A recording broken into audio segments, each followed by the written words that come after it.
नमस्कार, आर्या न्यूज देख रहे हैं आप और मैं आपके साथ अलका सिंह। बुलेटिन में आपका स्वागत है।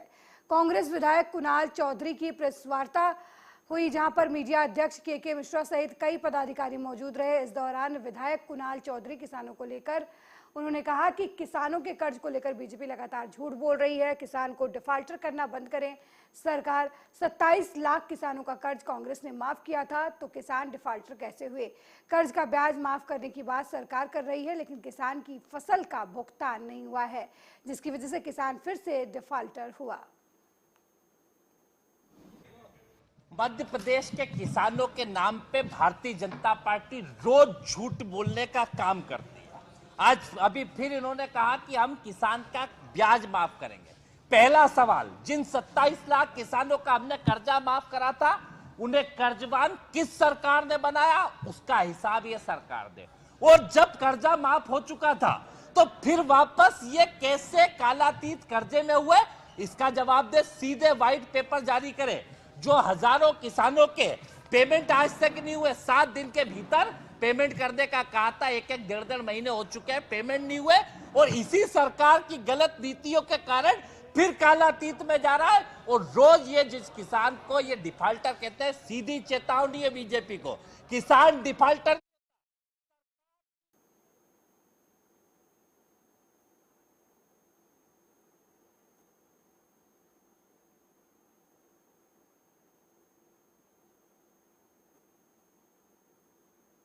मध्य प्रदेश आम आदमी पार्टी के प्रदेश प्रभारी BS जून ने पत्रकार वार्ता आयोजित कर भारतीय जनता पार्टी और कांग्रेस पर गंभीर आरोप लगाए। उन्होंने कहा कि दशहरा मैदान में जाट समुदाय के सम्मेलन में उन्हें बुलाया गया, जब बोलने का अवसर दिया तो प्रदेश के कृषि मंत्री कमल पटेल ने उन्हें रोक दिया। कहा कि किसानों पर बात मत करो, नहीं तो आपको मंच से उतार दिया जाएगा। आम आदमी पार्टी चेतावनी देती है कि अगर प्रदेश में मंत्री कमल पटेल ने 36 घंटे में किसानों से माफी नहीं मांगी, तो देश में और प्रदेश में एक बहुत बड़ा आंदोलन किया जाएगा। का भय है कांग्रेस को और बीजेपी को मध्य प्रदेश में। एक इंसिडेंट कल हुआ।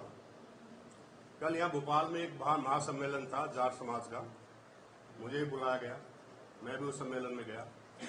बहुत से दूसरी पार्टी के नेता भी उस सम्मेलन में आए हुए थे। अभय चौटाला, इन लोग के अध्यक्ष, वो हरियाणा से आए थे। हनुमान बेनीवाल जी सांसद, वो राजस्थान से आए हुए थे। कमल पटेल जो मध्य प्रदेश के कैबिनेट मिनिस्टर हैं एग्रीकल्चर के, वो भी स्टेज पे थे। तो मुझे भी आमंत्रित किया गया था, मैं भी वहां गया था। तो मैंने वहां अपना विचार रखे, और जब मैं विचार रख रहा था, जब इशू किसानों का आया तो एकदम से मंत्री जी को गुस्सा आया। वो अपनी सीट छोड़ के तुरंत मेरी तरफ भागे और मुझे कहने लगे आप ये मुद्दा नहीं उठाएंगे। मैंने कहा क्यों? ये जो इतनी पब्लिक बैठी हुई है, ये सारे जाट समाज के हैं और 90% इनमें किसान हैं, तो इनका मुद्दा हम क्यों नहीं उठाएंगे? और आपको क्या तकलीफ है अगर हम मुद्दा उठा रहे हैं इनका? उन्होंने कहा नहीं, आप ये मुद्दा नहीं उठाएंगे। अगर आप ये मुद्दा आदमी पार्टी का आगाज हो चुका है और 230 विधानसभा सीटों पर आम आदमी पार्टी पूरे जोर शोर से दमखम से चुनाव लड़ेगी। और हमारे राष्ट्रीय नेतृत्व के अनुसार पूरा संगठन लगभग तैयार हो चुका है और गांव तक, बूथ तक पूरा अभी तक बन के तैयार हो चुका है। और आगे पूरे एक कार्यकर्ताओं के साथ हम जनता के घर तक पहुंचेंगे और अपने आम आदमी पार्टी के जो हमारे नेता अरविंद केजरीवाल जी हैं, उन्होंने जो दिल्ली में काम किए हैं, पंजाब में हो रहे हैं, हर घर तक पहुंचाएंगे। क्योंकि आम आदमी पार्टी काम के नाम पर वोट मांगती है और काम की करती है काम। इसलिए आज 70-75 सालों से मध्य प्रदेश में जनता त्रस्त हो चुकी है। उनके पास कोई विकल्प नहीं था। एक विकल्प के रूप में आम आदमी पार्टी आई है। वो समझ रही है कि आज आम आदमी पार्टी कहां तक पूरे देश में विस्तार हो चुका है, राष्ट्रीय पार्टी बन चुकी है। और वे बीजेपी और कांग्रेस से त्रस्त है, क्योंकि आज भी मध्य प्रदेश में कोई काम नहीं हुआ है। चाहे अच्छे स्कूल की व्यवस्था हो, चाहे अच्छे हॉस्पिटल की व्यवस्था हो, किसानों के लिए हो, और हमारे युवा भाई वहीं बीते दिनों पंजाब में सीबीएसई के 10वीं और 12वीं के रिजल्ट आए, जिनमें लड़कियों ने खूब बाजी मारी और अपने ओर से अपने माता पिता के साथ साथ स्कूल का नाम भी रोशन किया। उसी कड़ी में मोगा की दो बहनें जिनमें आंचल ने 12वीं और आलिशा ने 10वीं सीबीएसई बोर्ड की परीक्षा में 90 और 97% अंक हासिल किए हैं और न सिर्फ अपने माता पिता का नाम रोशन किया है बल्कि स्कूल का नाम भी रोशन किया है।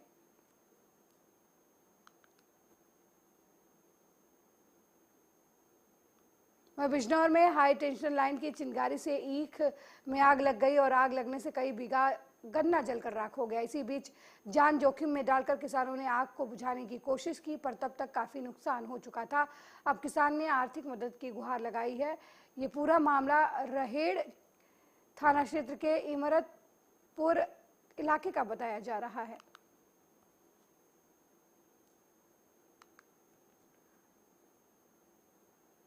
वहीं बिजनौर में स्टाम्प विक्रेता का पैसा चोरों ने उड़ा दिया है। चांदू पर तहसील के स्टाम्प विक्रेता के बैग से 6000 के स्टाम्प और 1.5 से 2 लाख रुपए नकदी अज्ञात चोरों ने चुरा लिए। फिलहाल पुलिस ने पीड़ित की शिकायत के आधार पर मुकदमा दर्ज कर आरोपियों की तलाश शुरू कर दी है। ये 4:30 बजे के करीब की बात है। क्या हुआ? मैंने अपना बंद करके बस्ता यहीं रखा जी। अब पंखा उतारने के लिए जैसे ऊपर को चढ़ा और नीचे देखा तो बस्ती नहीं। तो क्या था आपके बस्ते में, क्या था? स्टाम्प पेपर भी थे, रुपए थे। कितने स्टाम्प पेपर थे, कितने रुपए थे आपके? भाई ये तो मेरे को देखना पड़ेगा, वैसे तो कम से कम 5-6 हज़ार रुपये के स्टाम्प पेपर थे। अच्छा, नगद कितने थे? नकद थे कम से कम भी 1.5-2 लाख रुपये थे। तो कुछ पता चल पाया अभी किसी का? क्या ये 4:30 बजे के करीब की बात है। क्या हुआ? मैंने अपना बंद करके बस्ता यहीं रखा।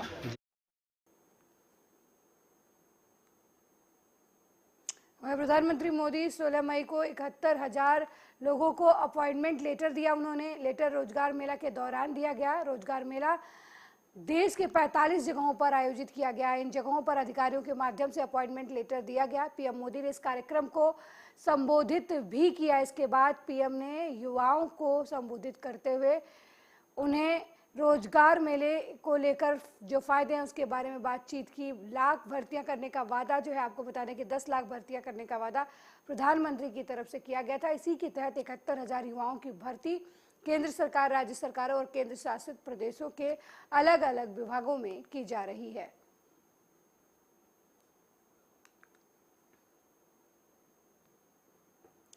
अगली खबर मुरादाबाद से है, जहां सोलर पैनल चोर गिरोह के एक सदस्य को पुलिस ने गिरफ्तार किया है। साथ ही 28 सोलर पैनल और एक पिकअप भी बरामद की है। थाना ठाकुरद्वारा इलाके में पुलिस ने इस चोर को गिरफ्तार किया है। पुलिस को काफी दिनों से इसकी तलाश थी। सुरजनगर थाना ठाकुरद्वारा में सुरजनगर चौकी है, जहाँ पे खेरुल्लापुर गांव है। वहाँ पे पिछले 4 मई को एक खेत से ट्यूबवेल से सोलर पैनल की चोरी हुई थी। करीब 6 सोलर पैनल चोरी किए गए थे। उसी की चोर की तलाश में पुलिस लगी हुई थी। तो पुलिस को एक सूचना मिली कि चोर का मूवमेंट है इस क्षेत्र में, तो पुलिस द्वारा सुरजनगर क्षेत्र में आज चेकिंग की जा रही थी। चेकिंग के दौरान जो हमें अभियुक्त पकड़ा गया उसका नाम अनिल कुमार है। उसके पास से हमने मौके से 28 सोलर पैनल बरामद किए। पिछले कुछ दिनों में जब इससे पूछताछ की तो इसने बताया कि इन्होंने 14 सोलर पैनल एक जगह जसपुर से चोरी किए थे। उसके अलावा 8 सोलर पैनल जसपुर में ही एक अन्य गांव है जसपुर वहाँ मुरलीवाला, वहाँ पे चोरी किए गए थे। तो टोटल इसके बाद 28 सोलर पैनल। और शिक्षा के स्तर को सुधारने के लिए सरकार के द्वारा लगातार काम किया जा रहा है। सब पढ़े सब बढ़े जैसे अभियान चलाए जा रहे हैं, लेकिन इन शिक्षा के मंदिर में जब जिम्मेदार अधिकारी और कर्मचारियों की वजह से बच्चों की पढ़ाई प्रेरित नहीं होती, उनसे विद्यालय परिसर में काम करवाया जाएगा तो वहाँ शिक्षा का स्तर क्या होगा।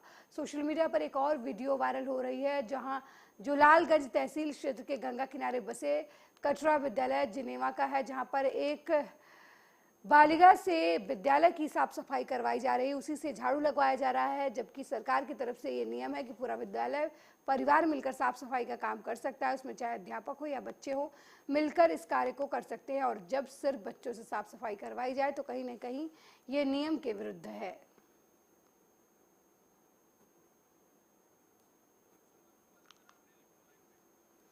और इस खबर पर ज्यादा जानकारी के लिए रायबरेली से हमारे संवाददाता ओम शंकर फोन लाइन पर जुड़ गए हैं। ओम शंकर, बच्ची से झाड़ू लगाया जा रहा है विद्यालय में, वीडियो वायरल हो रही है, क्या कुछ अपडेट है इस खबर को लेकर?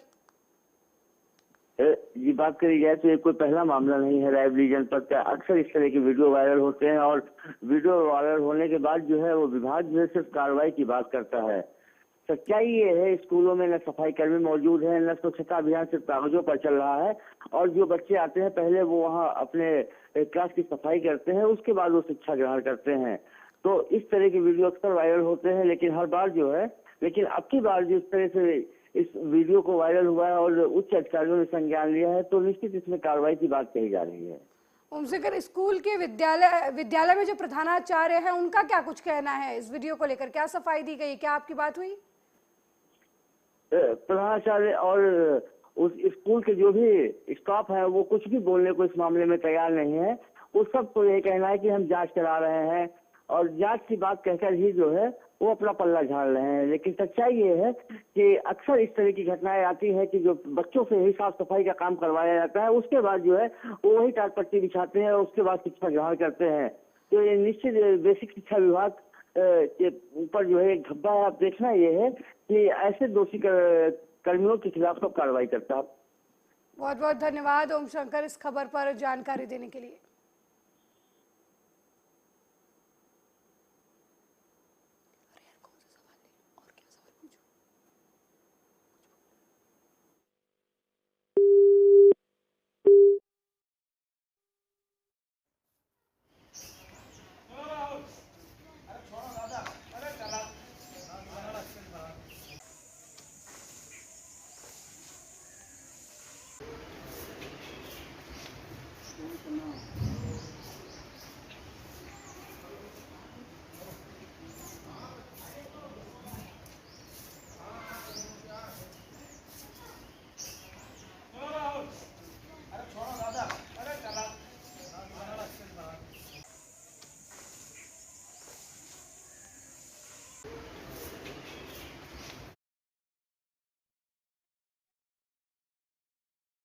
बुगरासी क्षेत्र के गांव बुकलाना गांव के पास 80 वर्षीय वृद्ध महिला की लूट के बाद हत्या मामले का खुलासा हुआ। महिला के शरीर पर चोट के निशान पाए गए हैं। वहीं घटना की जानकारी पाकर मौके पर पहुंची पुलिस ने शव को कब्जे में लेकर पोस्टमार्टम के लिए भेज दिया है।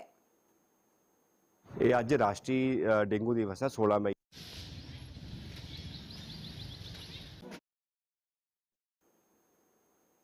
वहीं सिविल अस्पताल समराला में पंजाब सरकार के निर्देश पर सिविल अस्पताल समराला के वरिष्ठ चिकित्सा अधिकारी डॉक्टर तारकजोत सिंह के नेतृत्व में राष्ट्रीय डेंगू दिवस मनाया गया। वरिष्ठ चिकित्सा अधिकारी डॉक्टर तारकजोत सिंह ने जानकारी देते हुए बताया कि एडीजी इजिप्टी मच्छर के काटने से डेंगू बुखार फैलता है। तेज बुखार, सिर दर्द, मांसपेशियों में दर्द, त्वचा पर लाल चकत्ते, आंखों के पीछे दर्द, मसूड़ों और नाक से खून आना डेंगू के प्रमुख लक्षणों में से एक है। ये मच्छर साफ जलाशयों में पनपते हैं और केवल दिन में ही काटते हैं। इससे बचने के लिए हमें हर शुक्रवार को ड्राई डे के रूप में मनाना चाहिए। ਇਹ ਅੱਜ ਰਾਸ਼ਟਰੀ ਡੇਂਗੂ ਦਿਵਸ ਹੈ 16 ਮਈ ਨੂੰ ਹਰ ਸਾਲ ਮਨਾਉਂਦੇ ਆ। ਇਹਦਾ ਪਰਪਸ ਇਹ ਹੈ ਲੋਕਾਂ ਨੂੰ ਡੇਂਗੂ ਬਿਮਾਰੀ ਬਾਰੇ ਅਵੇਅਰ ਕਰਨਾ, ਜਾਗਰੂਕ ਕਰਨਾ, ਉਹਦੇ ਡੇਂਗੂ ਕਿਵੇਂ ਹੁੰਦਾ ਇਹਦੇ ਬਾਰੇ ਦੱਸਣਾ ਕਿ ਇਹਦੀ ਕਿਵੇਂ ਰੋਕਥਾਮ ਕੀਤੀ ਜਾ ਸਕਦੀ ਹੈ, ਕਿਵੇਂ ਇਲਾਜ ਕਰਨਾ ਹੈ। ਇਹ ਅੱਜ ਦਾ ਮਤਲਬ ਕਿ ਮੇਨ ਪਰਪਸ ਹੈ। ਡੇਂਗੂ ਜਿਹੜਾ ਮੱਛਰ ਹੈ ਉਹ ਇੱਕ ਸਾਫ਼ ਪਾਣੀ 'ਚ ਪੈਦਾ ਹੁੰਦਾ ਹੈ। ਸਾਫ਼ ਮੇਰਾ ਨਾਮ ਜਸ਼ਨਪ੍ਰੀਤ ਕੌਰ ਹੈ ਤੇ ਅਸੀਂ ਲੁਧਿਆਣਾ ਇੰਸਟੀਚਿਊਟ ਆਫ ਨਰਸਿੰਗ ਕਟਾਣੀ ਕਲਾ ਤੋਂ ਆਏ ਹਾਂ ਤੇ ਅੱਜ ਇੱਥੇ ਰੈਲੀ ਕੱਢੀ ਗਈ ਹੈ। ਐਸਐਮਓ ਤਾਰਿਕਜੋਤ ਦੀ ਅਗਵਾਈ ਹੇਠ ਕੱਢੀ ਗਈ ਆ ਤੇ ਇਹਦੇ ਵਿੱਚ ਇਹ ਦੱਸਿਆ ਗਿਆ ਵਾ ਕਿ ਸਾਨੂੰ ਡੇਂਗੂ ਮੱਛਰ ਤੋਂ ਕਿਵੇਂ ਬਚਾਅ ਕਰ ਸਕਦੇ ਹਾਂ। ਸਾਨੂੰ ਕੂਲਰਾਂ ਦੇ ਵਿੱਚ ਪਾਣੀ, ਕੋਈ ਵੀ ਜਗ੍ਹਾ ਤੇ ਪਾਣੀ, ਸਾਫ਼ ਪਾਣੀ ਖੜਨ ਨਹੀਂ ਦੇਣਾ ਚਾਹੀਦਾ ਹੈਗਾ ਤੇ ਇਹਨਾਂ ਪਾਣੀ ਤੋਂ ਆਪਾਂ ਇਸ वहीं Miss India bold and beautiful ने पैसिफिक D21 मॉल के सहयोग से मदर्स डे मनाने के लिए एक और सफल सीजन 7 का आयोजन किया। कार्यक्रम का आयोजन आशु आहूजा और डॉक्टर कीर्ति ढींगरा ने किया। बता दें कि प्रतियोगिता में 7वां रैंप वॉक किया। वहीं सुनीता आनंद और ध्रुविका आनंद ने शो की ओपनर ज्योति प्रसाद ने किया। दिवा के रूप में, शो टॉपर के रूप में वॉक किया गया। शो के मुख्य अतिथि के तौर पर संतोष पुन्हानी और शोभा चौधरी पहुंचे, जबकि जसविंदर के सिंह वीआईपी अतिथि के रूप में कार्यक्रम में सम्मिलित हुए। वहीं आगरा में जामा मस्जिद की सीढ़ियों में दबी भगवान केशव देव की प्रतिमा को निकालने के लिए श्री कृष्ण जन्मभूमि संरक्षित सेवा ट्रस्ट आगरा ने सिविल जज प्रवर खंड के यहां वाद दायर किया है। न्यायालय ने वाद स्वीकार करते हुए प्रतिवादियों को नोटिस जारी किया है। 31 मई तक अपना पक्ष दाखिल करने को कहा गया है कोर्ट की तरफ से। ट्रस्ट के अध्यक्ष मनोज कुमार पांडे की ओर से वाद 11 मई को दाखिल किया गया था। इसमें सोमवार को इंतजामिया कमेटी शाही मस्जिद आगरा किला, छोटी मस्जिद दीवाने खास, जहां आरा बेगम मस्जिद आगरा किला के सचिव, यूपी सेंट्रल वक्फ बोर्ड के अध्यक्ष और श्री कृष्ण जन्म स्थान सेवा संस्थान के सचिव को नोटिस जारी किया गया है।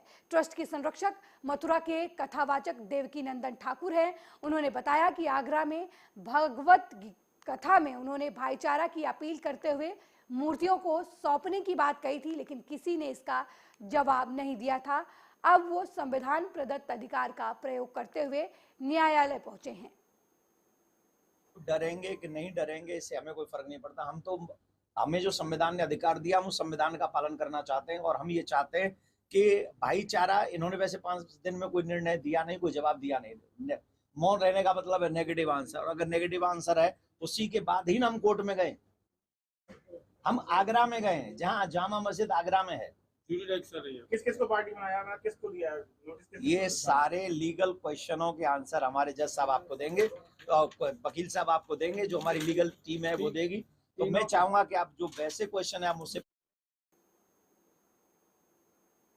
रायबरेली के कलेक्ट्रेट परिसर में आज उस वक्त हड़कंप मच गया जब अचानक दमकल की गाड़ी यहां सारन बजाती हुई पहुंचे। जिलाधिकारी दफ्तर के ठीक बगल में गाड़ी रुकी और दमकल कर्मी फुर्ती से नीचे कूदने लगे। नीचे उतरकर पानी की पाइपलाइन बिछानी शुरू हुई और तभी एक दमकल कर्मी कंधे पर एक व्यक्ति को बेहोशी की हालत में लाता नजर आया।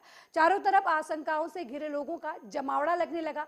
लोगों ने तब राहत की सांस ली जब उन्हें पता चला कि यहाँ कोई आग नहीं लगी है, बल्कि मॉक ड्रिल चल रहा है। दरअसल गर्मी में आग लगने की घटनाएं ज्यादा देखने को मिलती हैं, जिसे देखते हुए जिलाधिकारी माला श्रीवास्तव के निर्देश में जिला स्तरीय अधिकारियों की मौजूदगी में फायर का एक मॉक ड्रिल चलाया गया।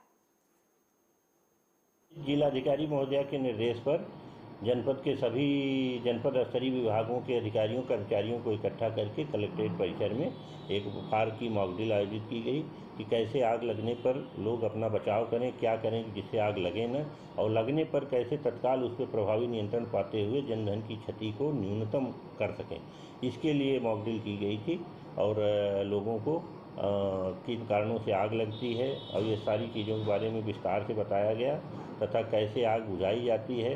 रसोई गैस की आग, इलेक्ट्रिकल इक्विपमेंट में लगी आग या डीजल पेट्रोल में लगी आग, ये सारी चीज़ों के बारे में उनको डिमॉन्स्ट्रेशन देते हुए और उपस्थित लोगों के ही माध्यम से आग को बुझवा करके जो है पूरा अभ्यास। मेरे साथ इस बुलेटिन में फिलहाल इतना ही। देश दुनिया की तमाम खबरों को देखने के लिए देखते रहिए आर्या न्यूज़। नमस्कार।